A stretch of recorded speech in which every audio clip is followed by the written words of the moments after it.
जुल्म में जुल्म कर देंगे तो नेपाल में भी हम लोग साइलेंट नहीं बैठेंगे भाई, नेपाल में भी लोग चल जाएंगे। तो लेकिन इससे क्या होता है कि दंगा हो जाएगा। ये बात नहीं करने हैं भाई लोग, आप समझ लीजिए, क्योंकि इसमें कोई नेता लोग तो मरने वाला नहीं है। भारत के नरेंद्र मोदी तो नहीं मरेंगे, योगी आदित्यनाथ तो नहीं मरेंगे, मुलायम सिंह यादव तो नहीं मरेंगे, इसमें करण सिंह तो नहीं मरेंगे, नेपाल के केपी ओली तो नहीं मरेंगे, नेपाल के शेरबहादुर देउवा तो नहीं मरेंगे, प्रचंड तो नहीं मरेंगे। लेकिन मरेंगे कौन? इंडिया के भी वो सीधा साधा लोग मरेंगे जो पानीपुरी बेचते हैं, जो हजाम का काम करते हैं, जो कंस्ट्रक्शन का काम में करते हैं, जो बिजनेस करते हैं। नेपाली भी ऐसे लोग मरेंगे जो भारत में काम करना कहे हुए हैं, किसी के ऊपर जुल्म नहीं करते हैं। ये पाप है, ये धर्म नहीं है, इसके लिए ये बात कर रहा हूं। लेकिन नहीं, हम तो दादागिरी करेंगे, हम तो बहुत बड़ा दादागिरी करेंगे, इसी बात आप लोग समझ लीजिए। तो नेपाल से मेरा आप लोग के लिए दरखास्त है, आप लोग के लिए रिक्वेस्ट है, तो ऐसी बातें मत करिए। हम लड़ाई कर रहे हैं नेपाल के ऊपर, जो इंडिया ने गलत नजर से देखता है बार बार, इसकी हम खिलाफ कर रहे हैं। लाइभ आउनु पर्ने आजको विशेष कारण अत्याधिक ज्यादा हामीले सोचे भन्दा पनि खराब परिस्थिति सिर्जना भयो। भारतमा जसरी नेपालका नागरिकलाई कपाल मुण्डन गराएर जुन हिसाबको काम गरिएको छ, यो कामले हामी तमाम नेपालीको स्वाभिमानमाथि जुन भारतीयले गरेको दादागिरीका विरुद्धमा अब नागरिकहरू एकजुट हुने बेला आएको छ। म अहिले पनि आग्रह गर्न चाहन्छु नेपालका सबै दाजुभाइ दिदीबहिनीहरूलाई, हामी दुई देश बीचको जुन सम्बन्ध छ त्यो सम्बन्धलाई, जसरी भारतीयहरूले गौतम बुद्धलाई नेपालमा जन्मियो, गौतम बुद्ध नेपालमा जन्मिनु भयो भनेर उनीहरूले प्रचार गर्दाखेरि हामीले त केही गरेनौँ, अलिकति विरोध भयो होला आफ्नो ठाउँमा छ। प्रधानमन्त्रीले जुन बोली बोल्नुभयो यो गलत छ कि सही छ कि के छ भन्ने कुरा आफ्नो ठाउँमा छ। यो प्रधानमन्त्रीले जुन कुरा बोल्नु हुनुपर्ने कुरा थियो कि बोल्न हुनुपर्ने कुरा थिएन कि भन्ने कुरा आफ्नो ठाउँमा छ। परापूर्वक कालदेखि हामीले मान्दै आएको शब्दका जति पनि भने नहुने सुब्लाएर बस्नु मन लाग्दैन सुन्नु भने के भन्ने यो आफ्नो पाटोको कुरा होला। प्रधानमन्त्रीले बोलेको कुरा आफ्नो पाटोको कुरा होला, प्रधानमन्त्रीले गरेको काम आफ्नो पाटोको कुरा होला। तर जसरी बनारसमा नेपाली नागरिकलाई कपाल मुण्डन गराएर नेपालका प्रधानमन्त्री मुर्दाबाद भन्न लगाइयो, जसरी तपाईको त्यो काम गरियो, यहाँ हजारौं होइन लाखौंको हिसाबमा इन्डियन नागरिक नेपालमा बस्छन्। यो अवस्था नहोस् र तत्कालीन अहिलेको परराष्ट्र मन्त्रालयले हामीलाई आग्रह के छ भने भारतको परराष्ट्र मन्त्रालय नेपालको दूतावास, भारतीय दूतावासलाई हामी सबैले आग्रह के गरौँ भने यो काम गर्ने जुन अपराधी छन् ती अपराधीलाई भारतमा भारतीय सरकारले पक्राउ गरेर उनलाई मुद्दा चलाओस्। होइन भने नेपालमा हजारौं भारतीयहरू छन्, लाखौं भारतीय छन्, सबैको कपाल मुण्डन नेपालीले भोलि गर्छन्। त्यो भएको हुँदाखेरि हामी आग्रह गर्न चाहन्छौँ, दुई देश बीचको जुन संयमता छ, दुई देश बीचको जुन सम्बन्ध छ, प्रधानमन्त्रीले के बोल्नुभयो भनेर एउटा नागरिकलाई दुःख दिने जो तपाईको परम्परा उनीहरूले गरेका छन्, यो परम्परा फिर्ता जाओस्। आज हामी धेरै दिनपछि भारतमा पनि हजारौं लाखौं रूपमा नेपाली नागरिकहरू बस्दछन्, नेपालमा पनि लाखौं नागरिक बस्दछन्। त्यो भएको हुँदाखेरि हामी भारतीय एम्बेसीलाई आग्रह के गर्दछौँ भने यस्ता किसिमका जघन्य अपराध गर्ने मान्छेलाई कानुनी कारबाही गरोस्। यदि कानुनी कारबाही गर्दैन भने, आज हामी उसले कानुनी कारबाही गर्दैन भने हामी नागरिकले अब सोच्ने बेला आएको छ। एकजना नेपाली नागरिकलाई कस्तो हिसाबमा तपाईको एउटा अपराधीको हिसाबमा जुन कपाल मुण्डन गराएर वाराणसी जस्तो पवित्र तीर्थस्थलमा जबरजस्ती दुःख दिएको जुन अवस्था छ, यो अवस्थाले हामी सबैको मन दुखेको छ, सबै नेपालीको मन दुखेको छ। त्यो भएको हुँदाखेरि म आज तपाईं सबैलाई आग्रह गर्न चाहन्छु, यो नेपालीमा कुरा गरेँ। अब बाँकी रहेको कुरा, यो सन्देशलाई तपाईहरूले म हिन्दीमा बोल्नेवाला छु। इन्डियाका प्रत्येक ठाउँमा यो कुरा पुगोस्, प्रत्येक ठाउँमा यो कुरा पुगोस्, जहाँ प्रत्येक इन्डियनहरूले यो समाचार सजिलै पाउन्। म हिन्दीमा बोल्नेवाला थिइनँ, म इङ्ग्लिसमा बोल्नेवाला थिएँ। तर समस्या के रहेछ भने इन्डियाको तल्लो तल्लो स्तरको जो नागरिक छ, जो अति तल्लो लेभलमा नागरिकहरू छ, सबै इन्डियनहरूले इङ्ग्लिस बुझ्दैनन्। धेरै इन्डियनहरूले हिन्दी बुझ्दछन्, धेरै इन्डियनहरूले नेपाली पनि बुझ्दछन् केही ठाउँका, हाम्रो दार्जिलिङ सिक्किम लगायतका ठाउँका मान्छेहरूलाई। हामी सबैले हार्मोनी गरौँ, म त्यो भरमा आज गर्न चाहन्छु। कारबाही गर्नु पर्यो, होइन भने यो अपराध हुन्छ। हामी राम्रो रूपमा म कुरा गर्न गइराखेका छु। सर्वप्रथम तो मैं ये बात करता हूं कि जो बनारसी में जो बात आपने किए हैं, जो नेपाली के ऊपर जितना आपने जो जुल्म किए हैं, ये फिलहाल के लिए ये बात ये काम बंद कर लीजिए। चाहे जो भी हिंदुस्तान के आदमी हो, हमको कुछ भी फर्क नहीं पड़ता कि जो बात कर रहे हो। हर एक हिंदुस्तान के नागरिक को मैं आपको रिक्वेस्ट करता हूं कि जो हिंदुस्तान के प्रत्येक नागरिक है, हमारे सरकार और तुम्हारे सरकार के बीच में कुछ दखल आई है जरूर है, लेकिन आप लोग और हम लोग में जो भाईचारा है आज भी होना चाहिए, कल भी होना चाहिए और बाद में होना चाहिए। आज भी हम भारत के जो अपर लेवल के जो ब्यूरोक्रेट्स है, जो अपर लेवल के जो ब्यूरोक्रेट्स है, 3 ब्यूरोक्रेट लोग जो नेपाल को देखते हैं, उनका नजरिया फर्क है। उन जो बातों से हमको देखते हैं वो बात बहुत खराब है। ये वीडियो संदेश मैं क्यों दे रहा हूं कि नेपाली वालों लोगों के ऊपर जो जुर्म हुआ है बनारस में, जो काशी में जो जुल्म किए हैं, वो जुल्म किए के बात के विरुद्ध में हम सब नागरिक नेपाल के एक बात में खड़े हैं। हम आपको प्रत्येक बात में करते हैं, चाहे हिंदुस्तान के सड़क में आप ठेला लगाने वाले हो, चाहे खुद ही बनारसी के काशी नदी गंगा माई की नदी के किनारे में आप फसल दुकान लगाने वाले हो, चाहे चंदन लगाने वाले हो, चाहे पूजा पाठ करने वाले हो, जितने भी आदमी हो, आपको सबको हम आग्रह करते हैं कि कोई भी नेपाली के ऊपर ये जुल्म बंद कर लीजिए। लेकिन ये जुल्म आप बंद करना पड़ेगा, क्योंकि ये जुल्म इधर बात में इंडिया में ऐसे जुल्म बंद नहीं हुआ ना, नेपाल में अपनी यहाँ से अच्छा बड़ा जुल्म हो सकता है। इसके लिए हम हर एक आदमी को हम बात करते हैं, जो नेपाल के लिए जब मुंडन करके जब नेपाल के प्रधानमंत्री के विरुद्ध में भारत में जब जबरदस्त बात कही है कि हम भी ये कर सकते हैं कि नेपाल में कोई एक इंडियन को पकड़ के उसके ऊपर की बाल को खाल उतर के उसको बुला नहीं सकते हैं, कि हम भी ये बात कर सकते हैं कि मोदी, नरेंद्र मोदी मुर्दाबाद कहो, ये भी कर सकते हैं नेपाल में। लेकिन हम ये नहीं करेंगे, क्योंकि हम सब लोग एक बात हमको क्या करें, कूटनीतिक पहल से ये बात को समाधान करना चाहिए। कोई भी नागरिक को, कोई भी आदमी को दुख परेशान करना नहीं चाहिए।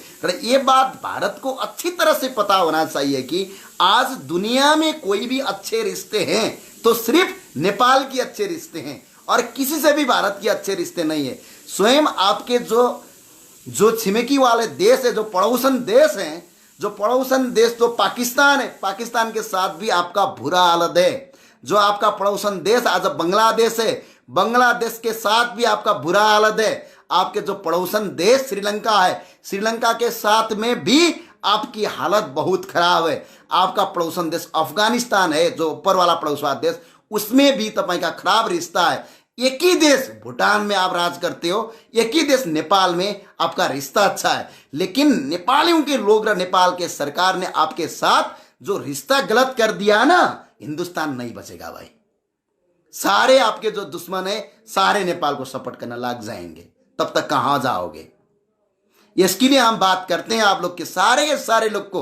ये हिंदी में मैं क्यों बोल रहा हूं कि सबको आपको पता लगाना चाहिए कि ये मैसेज हिंदुस्तान के गली गली में जाना चाहिए। हिंदुस्तान के उन लोगों को पहुंचना चाहिए जो लोग सामान्य रिक्शा में चाय बेचते हैं, जो लोग अंडे बेचते हैं, जो तरकारी बेचते हैं, जो दुकानदार करते हैं, जो पूजा पाठ करते हैं, जो वो लोग अच्छी तरह से इंग्लिश में बात समझते नहीं है। इसके लिए मैं ये बात कर रहा हूं, हर एक लोग को, हर एक आदमी को जो नेपाल के साथ भाईचारा है, हम लड़ाई कर रहे हैं नेपाल के ऊपर जो इंडिया ने गलत नजर से देखता है बार बार, इसकी हम खिलाफ कर रहे हैं। इसका मतलब ये नहीं है कि इंडिया का हर आदमी को हम हेट करते हैं, ये बात नहीं है। आज भी इंडिया का हर आदमी को साथ में हमारा रिश्ता बढ़िया रिश्ता है। नेपाल के हर एक लोग की रोटी और बेटी का संबंध है, नाता और संबंध का रोटी बेटी का संबंध है। अब नेपाल की लड़की इंडिया को शादी कर सकते, इंडियन लड़की नेपाली को शादी करते, हर एक बात करते हैं।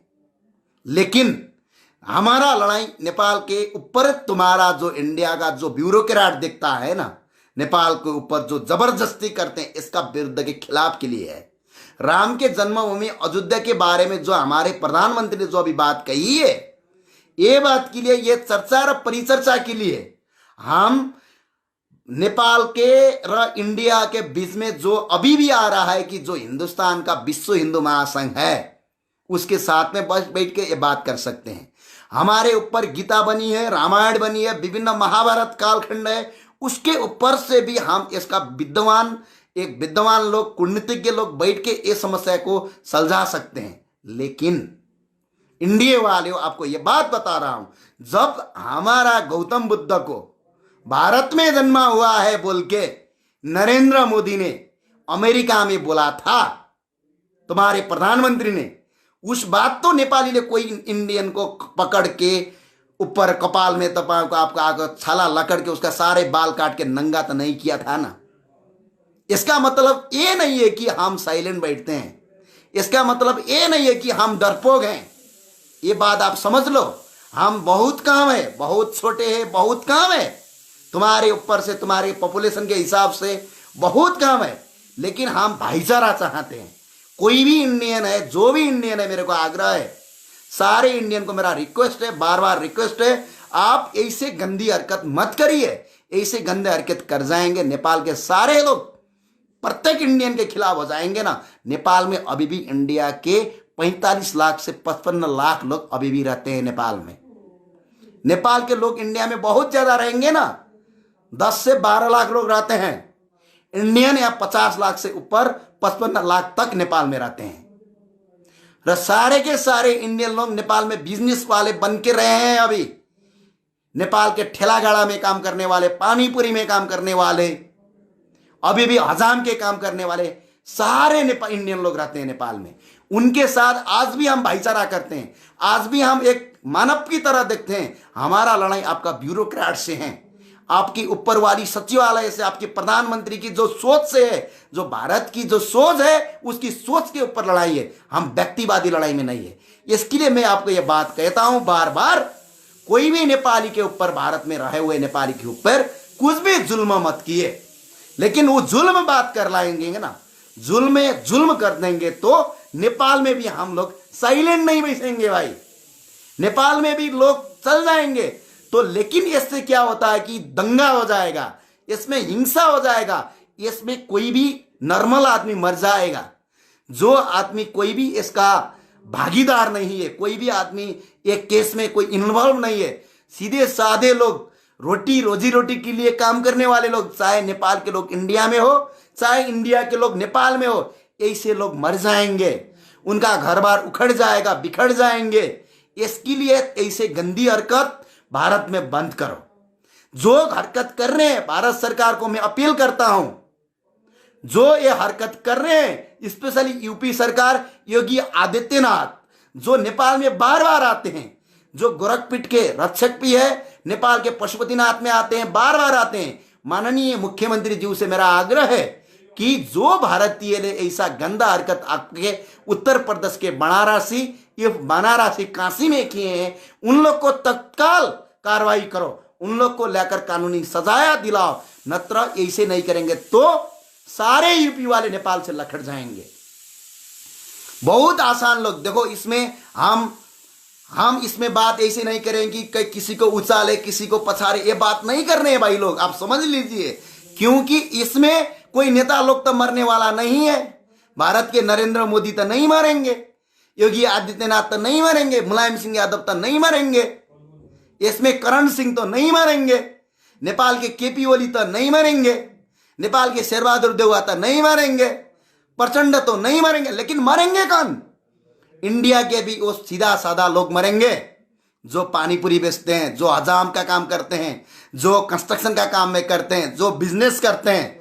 नेपाली भी ऐसे लोग मरेंगे जो भारत में काम करना कहे हुए हैं, जो भारत में हर जगह काम करते हैं, हर रेस्टोरेंट में काम करते हैं, हर जगह में बिजनेस करते हैं, जो हर ठाव में यूनिवर्सिटी में पढ़ते हैं। यही से लोग मरेंगे। ये दंगा करना अच्छी बात नहीं है, ये दंगा पब्लिक ऊपर थोपना अच्छी बात नहीं है। विश्व का कोई भी हिंदू ऐसा गलत काम नहीं करता। यदि तुम लोग अच्छे हिंदू हो, सच में हिंदू हो, तो हिंदू लोग ऐसी गलत काम नहीं करते हैं, किसी के ऊपर जुल्म नहीं करते हैं। ये पाप है, ये धर्म नहीं है। इसके लिए ये बात कर रहा हूं। लेकिन नहीं, हम तो दादागिरी करेंगे, हम तो बहुत बड़ा दादागिरी करेंगे, इसी बात आप लोग समझ लीजिए। तो नेपाल से मेरा आप लोग के लिए दरखास्त है, आप लोग के लिए रिक्वेस्ट है, तो ऐसी बातें मत करिए। ऐसी बात करना अच्छी बात नहीं है।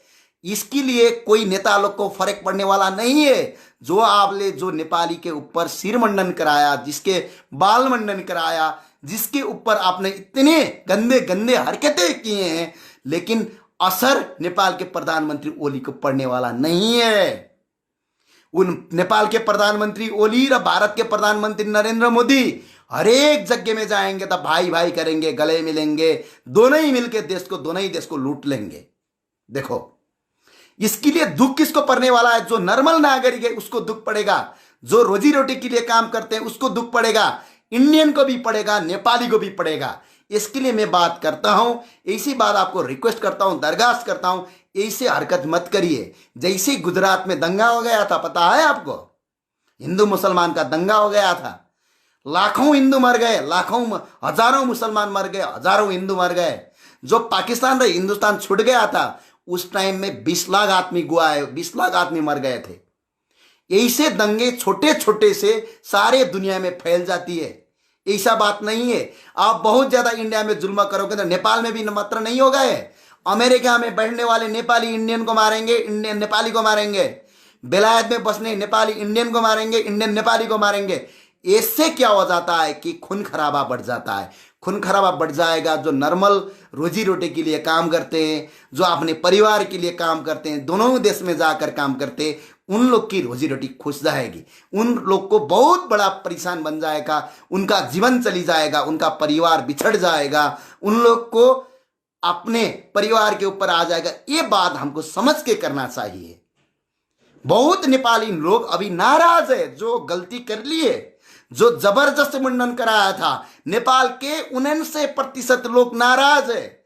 ये नाराज से क्या हो जाएगा कि कल बहुत बड़ा दंगा हो सकता है। इसके लिए आप लोग को समझना चाहिए, अच्छी बातें से आगे बढ़ना चाहिए। जिन लोग ने जुर्म किया है उन लोग को कार्रवाई करना चाहिए। जितना भी इंडियन हो सारे को ये वीडियो फॉरवर्ड करा दो। हम ये चाहते हैं, नेपाली दंगा नहीं चाहते हैं। हमारी लड़ाई आपकी सोच से है, इंडियन की, सब इंडियन नागरिक की सोच से नहीं है, इंडियन के ब्यूरोक्रेट की सोच से है, जो बार बार नेपाल को हड़पती है, जो नेपाल को बार बार दखल देती है। इनसे हमारा लड़ाई है। कोई नॉर्मल नागरिक से हमारा लड़ाई नहीं है। क्योंकि ये वीडियो क्यों अभी सार्वजनिक कर रहा हूं कि इसके बाद में, इसके पीछे में बहुत बड़ा प्रॉब्लम आ सकता है भाई जी, बहुत बड़ा प्रॉब्लम आ सकता है। इससे बहुत ज्यादा बन जाएगा, बहुत ज्यादा लोग जुड़ जाएंगे, बहुत ज्यादा सेंटिमेंटल क्या हो जाएगा, तो कल खून खराबा हो सकता है। इसको टाइम में रोकना चाहिए। जिन आदमी ने गलत किया उन आदमी को कार्रवाई करो। देखो, ये ऐसी बात नहीं है कि सारे नेपाली लोग इंडिया में बैठते, ये नहीं है। इंडिया के 50 लाख से 55 लाख तक इंडियन लोग नेपाल में बैठते हैं। तो इंडिया में खून खराबा हो जाएगा तो नेपाल में भी हो जाएगा। इसके लिए सब लोग को मिलकर रहना चाहिए। हमारी लड़ाई तुम्हारी ब्यूरोक्रेट से, जो गंदी बात देखते हैं। तो नेपाल ने इंडिया को भी गंदी बात देख लिया था। आप हमको कंप्लेन कर सकते हैं, नेपाली को कंप्लेन कर सकते हैं ये सिस्टम से। ये बात कभी भूलना नहीं चाहिए। 1947 में इंडिया आजाद हुआ है। हम कभी भी आजाद नहीं हुए। जब भी हम फ्रीडम थे, जब संयुक्त राष्ट्र संघ में इंडिया एक देश है, भारत एक देश है बन के जब संयुक्त राष्ट्र संघ में प्रस्ताव लेना था, उस टाइम नेपाल ने इंडिया को एक देश का दर्ज मान्यता किया था। यह बात भूलना मत चाहिए। हर बार आज भी पाकिस्तान के साथ लड़ाई लड़ते हैं, उस टाइम में नेपाल का गोरखास ने अपने सीमा को, इंडिया का सीमा को रक्षा किया है। आज भी तुम लोग जितने मानते हो ना, जितने धर्म संस्कृति मानते हो, सीता माई नेपाल की है। भगवान शिव पार्वती का सबसे बड़ा मंदिर नेपाल के पशुपतिनाथ में है, और देवी देवता का मंदिर नेपाल में है। इसके लिए ये बात ये कर रहा हूं कि लड़ाई हमारा ब्यूरोक्रेट से, लड़ाई हमारा आपका सिस्टम से। इसके लिए सारे लोग को मेरा आग्रह है, विनम्र अनुरोध है, खून खराबा मत करिए। जो खून खराबा कर रहे हैं उन लोग को जल्दी से जल्दी कानूनगत रूप में उनको पकड़ के कार्रवाई कर लीजिए। ये सेंटिमेंटल बहुत ज्यादा वायरल भी मत करिए, क्योंकि खून खराबा से मरने वाले लोग कोई नेता लोग नहीं रहेंगे। खून खराबा से मरने वाले लोग कोई ना नेपाल के नेता लोग रहेंगे ना इंडिया के नेता लोग, सर्वसाधारण लोग मर जाएंगे। इसके लिए मेरा विनम्र अनुरोध है, ये हिंसा मत करिए, दोषी को कार्रवाई करिए। हस्, धन्यवाद। सूचना, मनोरञ्जन अनि विभिन्न सन्देशहरूको लागि हाम्रो युट्युब च्यानल सब्स्क्राइब गर्नुहोस् र साथैमा रहेको बेल आइकन पनि दबाउन नभुल्नुहोला।